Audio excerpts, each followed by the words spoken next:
cheers. Cheers. Welcome to Red Cups on the Red Couch. Thank you for having me. Thank you for having me. This is dope. This is dope. All right, so for my guests, introduce yourself. I'm Rasheed Maynard, Pop Casso, local Wilmington artist. Just trying to do it for the love, man. Okay.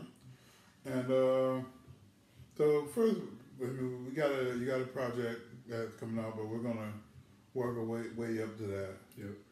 So currently, you're featured on the Marvels and the Marvels 2. Yeah. Oh, I'm sorry. I don't know if I said this. Welcome to Red Cups on the Red Couch. I don't know if I said that. Yeah, you did. Anyway, and thank you. I'm first guest with the microphone, so thanks for being my guinea pig. Appreciate and you, coming out during the pandemic and everything.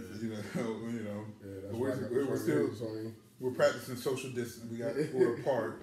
We haven't even dapped or anything. And I'm gonna wipe the mic off. I got some disinfectant stuff, everything. So we get it. A little light solid up real quick. I don't got no light solid. Oh man, it's rough. I was gonna try to go to the store this morning, and it was like 10 a.m. and I was like, man, it's too late. It's gone. 10 a.m. trying to go to Walmart. It's too late. Hey, I mean that's just like the hand sanitizer with the alcohol people buying up, and you gotta have the alloy and you will smell good oils to make your own hand sanitizer. It's real out here. I ain't making anything. If it get that bad, I'll make something, some toilet tissue. So I got that in the cut. ready, locked and loaded. That cost me $25. I can't believe I spent $25 on toilet tissue. I mean, does it work for you? Like, what is it doing? So anyway, so you're featured, and these are available on all digital streaming platforms. The Marvels and the Marvels 2, right? Yep, Marvels and Marvels 2. And that was by that's Cameron. Was it Cameron London? Yeah, Cameron London. Another local artist over there in Hampstead, who young cat, man, about 24, been doing it consistent, staying consistent for some years now, and wanted to do a compilation album with a lot of locals and some non-locals, man. Just to show that you can do it without the big machine behind you. You can get something going without the big machine behind you. Just to put out some music. If this is what you love, let's do it. So that's really what it is. But yeah, shout out to Cameron London. All right. And so is he a producer? Like when he put it together, like is he the one making the beats? Is he an artist? Because I know there's a lot of rap and like R&B. Yeah. He did a little bit of everything, man. I mean, he can make beats, but I mean, he's more of an engineer / artist. So he's more of an engineer / artist than anything. He definitely did all the engineering on it, and did a lot of executive producing. Even wrote some hooks and demos for some of the songs the way they kind of came out. So he really did a DJ Khaled on that. So yeah, man. But more of an engineer and / artist than an actual beat maker / producer type deal. But he can make beats though. Yeah, it's funny. When I first saw the name, I thought it was the Cameron that's down with Jay Sales that I introduced you to. And then I saw a picture of him. I'm like, no, it's not the Cameron I know. Yeah. Being so close to Wilmington and in the surrounding area, that a lot of people thought that. Like he actually gets that a lot. So really, yeah, he gets that a lot. I mean, just off of when they hear the name, they think, oh that's bro. Like nah, totally different. So how did you meet Cameron? How did y'all link up? Church, man. My wife, man. I think there was something I wasn't there that day, and it was something they called him up to do that. He started talking about at the time, I guess he was on his 10th album that he's made. And, he vocalized it or whatever. And my wife knew I was, into the music, wanted to do more with the music. And she said, why not link up? You know what I'm saying? The good-spirited dude, go see about him. I mean, because me personally, to do anything with anybody in music, I got to be able to chop it up with you, to link with you outside the music. So if I can't rock with you just by energy and vibes and things like that, just talking to you, have a real conversation, like I can't do no music with you either.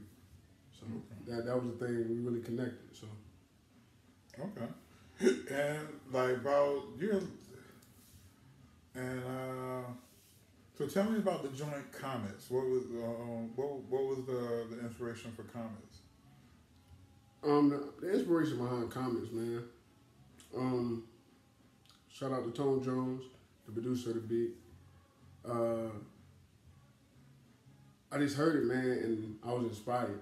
You know, I was inspired. I had been wanting to get more consistent with the music, and just in general in life, with a lot of things that I want to do. And I was just inspired, man, to with the concept for Shooting for the Stars. And shout out to Lenny Classics, which helped write the bridge on there, and Shantae Doris, the monster vocalist on it, that show love to be on it, man. And it just came out to be inspirational, man. It is. I wanted to be more inspiring in today's climate of rap, you know.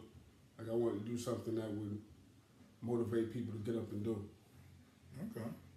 So who are some of the people that inspire you? Like who do you like growing? Like who's some people that you akin yourself to? I guess. Like who are you listening to these days? I mean, right now I'm heavy on the Ignatius album. You know what I'm saying? I'm what in this day and age is considered old, but I guess I got an old soul for hip hop. You know, like the Jada Kisses and really the lyricists of hip hop. You know what I'm saying? So I'm heavy on that Ignatius right now.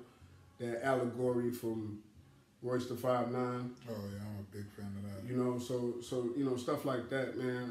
That's the type of stuff I'm listening to. That's the type of vein I really want to be in rap, because I think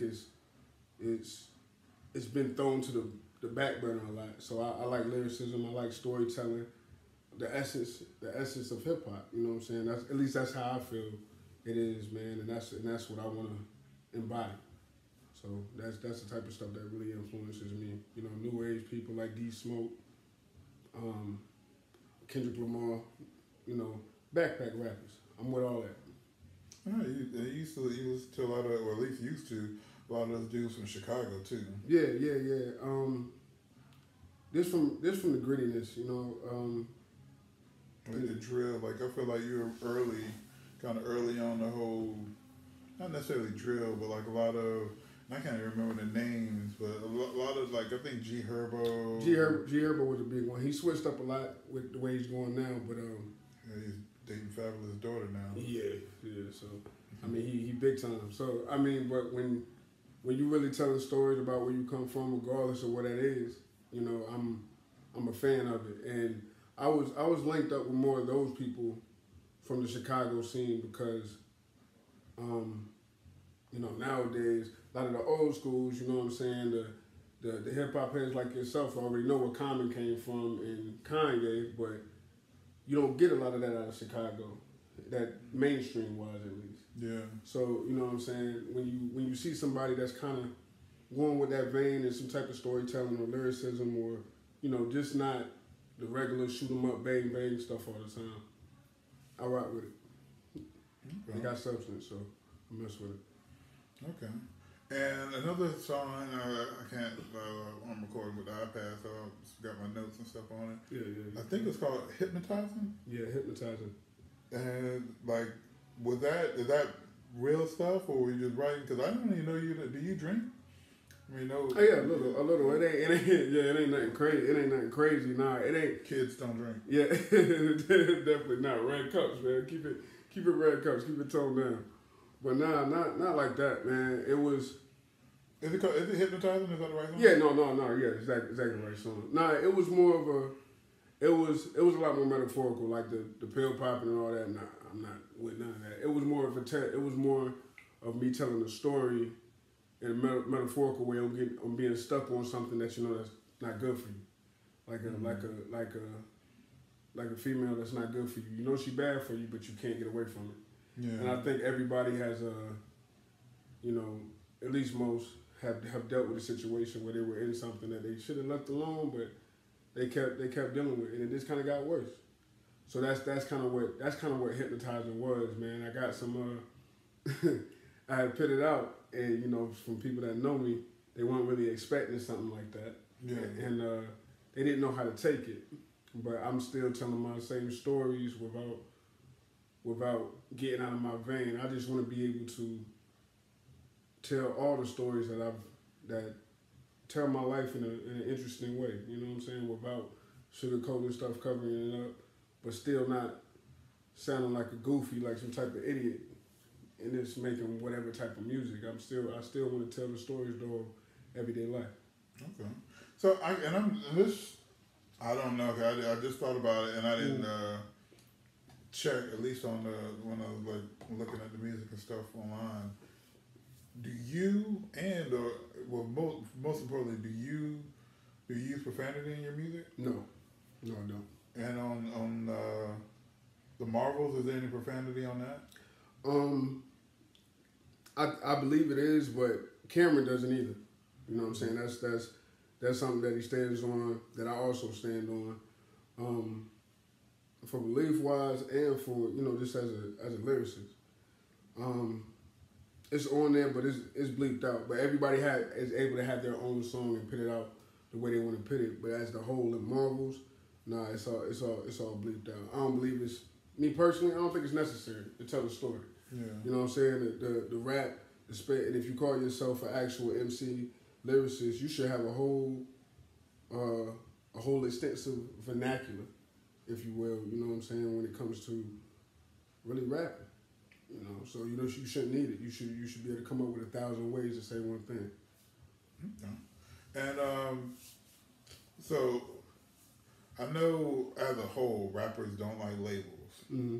Whether it's an underground artist don't want to be considered underground, mm-hmm. pop don't want to be considered pop. Mm-hmm. Like, would you? And so I'm saying that it's like, how would you classify your music? Like, are you in that same spirit, or because you said you met Cameron in the church, mm-hmm. do you consider yourself like a spiritual artist, like I wouldn't say like a Christian rapper? No, not at all. I'm conscious. I'm a conscious rapper. I'm in the same vein of J. Cole, Kendrick Lamar, D Smoke.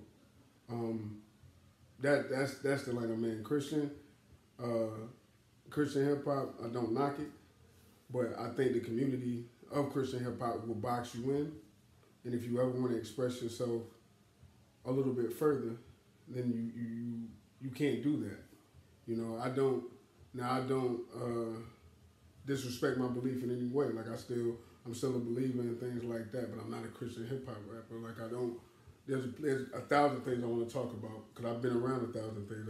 I've had friends who've done drugs. I've lost friends to gun violence, all types of stuff. And I want to tell the stories. I want to tell what I've seen, what I've been, and even build some of the stories, from someone else's perspective and things like that, and still keep my integrity to what I stand for. But nah, Christian hip hop, that's not, don't knock it. I even love some of the artists. Shout out to Jerry Sanders, super dope. But I think I got him. I think one of my boys just put me on him. I'm not sure. I was talking to Twank about it. Yeah. I like D1. Is D1 in that? D1, yeah. But he's doing he got on Instagram now. He got the Corona clap. Yeah. I think he from New Orleans or something like that. Yeah. Another dope artist, man. So is that like him? Because I don't think he. And the first, and I can't believe I can't think of his name. What's the rapper everybody think about when you think of Christian rap? Lecrae. Lecrae. Yeah. Because I think Lecrae, he didn't want to be in that box. He hit that. You hit that ceiling, and the ceiling is a lot lower. Yeah. And he's a dope rapper. Mm-hmm. And then D1. Because I didn't even know D1 would be someone that would even be considered a spiritual whatever. Mm-hmm. Like his first song that came to my attention was when it's talking about student loans and Yeah, stuff yeah, like that.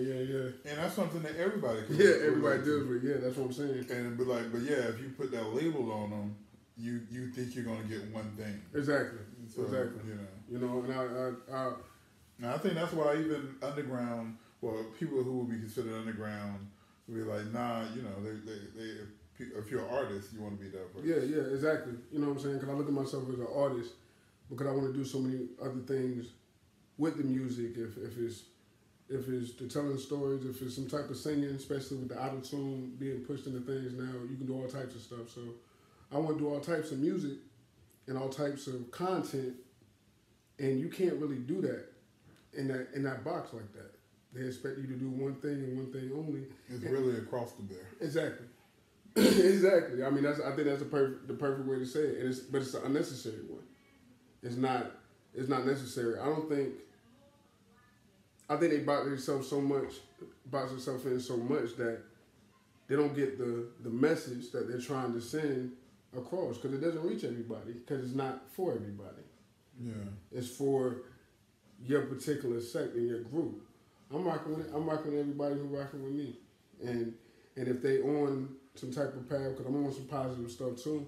You know what I'm saying? Yeah, I got some gritty stories in there and all that stuff too, but I'm on a positive tip too. I'm trying to help those who not on a positive tip. You can't do that if you in your box and you only rock with yours. You gotta step out and go where it's dark at, where it's gritty at. So, and you gotta relate to them. If you don't relate to them, you can't help them. So, I'm one of them too. So, Okay. I still do that.